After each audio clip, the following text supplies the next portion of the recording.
FORT, RSS, nagbabalita. Unang-una sa katapatang balita, handog namin radyong tapat sa balitang FRTS. Radio Fortress, balita.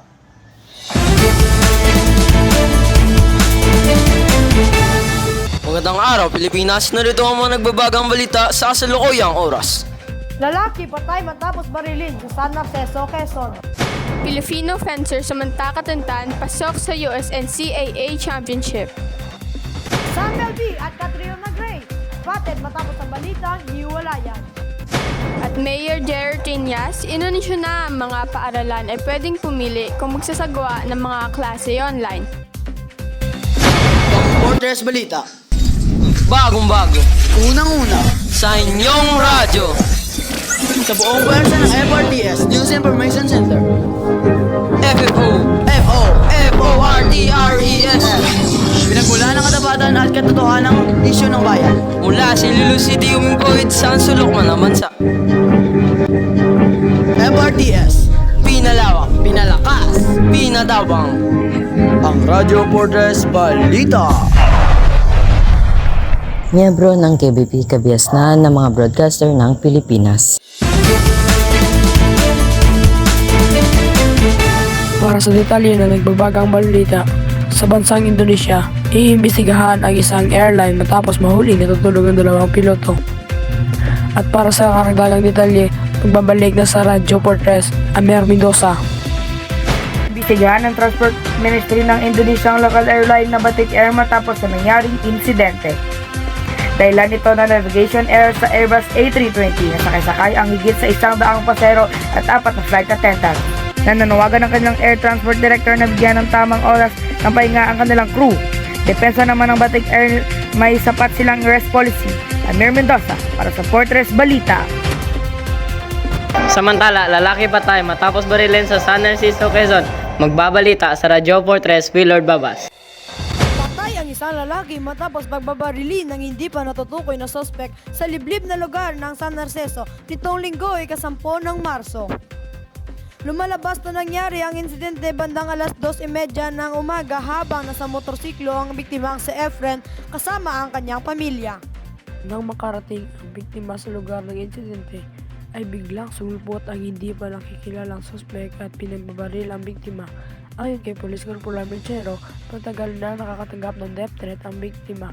Ito si Willard Babas para sa Fortress Balita. Magbabalik ang Radio Fortress pagkatapos ng paalalang ito. Babe, buntis ako. Hindi. Paano nangyari yun? Hindi ba ako handa? Ang maaagang pagbubuntis sa mga kababaihan ay isa sa mga malaking problema sa ating bansa. Maging handa at edukado. Ang paalalang ito ay atid sa inyo ng DepEd at ng programang ito. Radio Fortress Balita. Oras 5 minuto, malipas ang alas 4 ng hapon. Sa balitang sports naman, Filipino fencer Samantha Katantan pasok sa USNCAA Championship. Mauricio Corregudina, ibalita mo.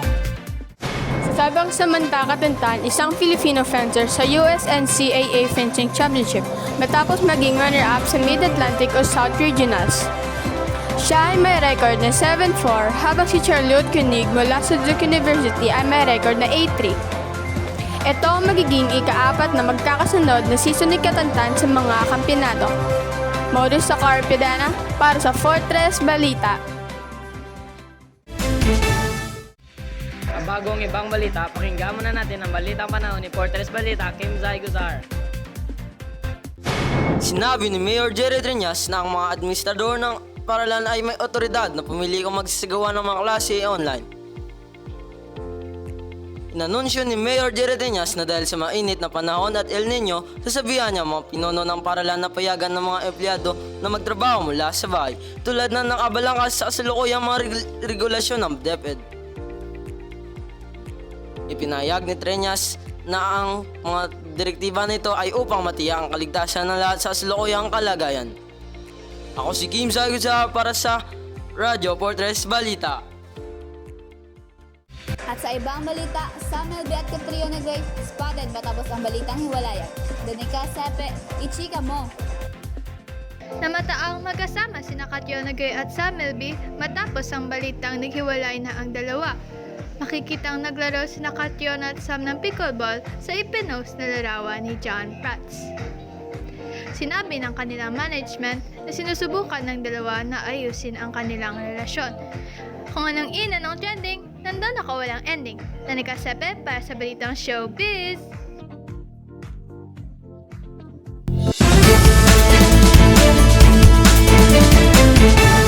Mula sa buong pwersa ng FRTS, yan po ang mga balita sa araw na ito. Ako si Chris Kael Prias. At ako naman si Kim Zai Gozar. Maraming salamat sa inyong pagsubaybay. Magandang araw.